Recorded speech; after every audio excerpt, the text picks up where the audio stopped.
معاملہ مفتی منیب الرحمان کا نہیں ہے کہ وہ چاند صحیح دکھاتا ہے یا غلط دکھاتا ہے. یہ بات معاملہ یہ نہیں ہے. بھائی 20 سال سے چاند دکھا رہا ہے, تم لوگوں کو تکلیف نہیں ہوئی. تکلیف کیوں ہوئی ہے کہ وہ تمہیں آنکھوں میں آنکھیں ڈال کے بات کرنا شروع ہو گیا ہے. حکومت استنجے کے لیے استعمال کرتی ہے, لوگ اسے ڈبو کہتے ہیں. آپ لوگ شاید اسے فواد چودھری کہتے ہو.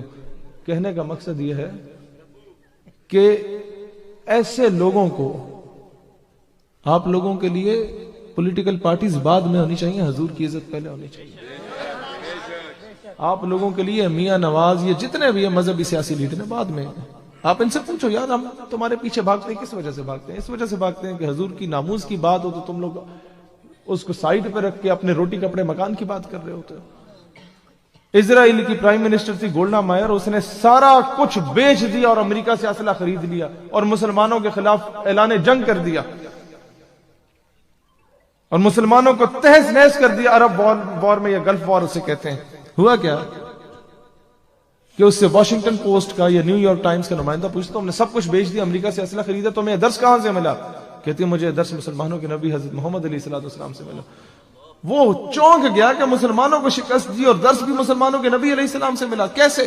کہتے میں جب ان کے بارے میں پڑھ رہی تھی تو میں نے یہ دیکھا کہ حضور علیہ السلام نے جب اس دنیا سے ظاہری پردہ فرمایا تو آپ کے گھر میں چراغ جلانے کو تیل بھی موجود نہیں تھا, لیکن گھر کی دیوار پہ 7 یا 9 تلواریں لٹک رہی تھی.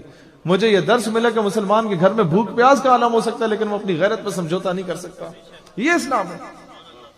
جہاں تک رحمت للعالمینی کے ایسپیکٹ ہے کہ اس کو امت کیسے فالو کرے, وہ یہ فالو ہوتا ہے کہ سلطان صلاح الدین ایوبی رحمت اللہ علیہ وہ کیا کرتے تھے کہ جب صلیبی فوجوں کا گھوڑا زخمی ہو جاتا تھا تو اپنے لشکر کا بہترین گھوڑا دیا کرتے تھے ان کے سپہ سالار کو کہ لڑو لیکن میری برابری میں آ کے نیچے نہیں.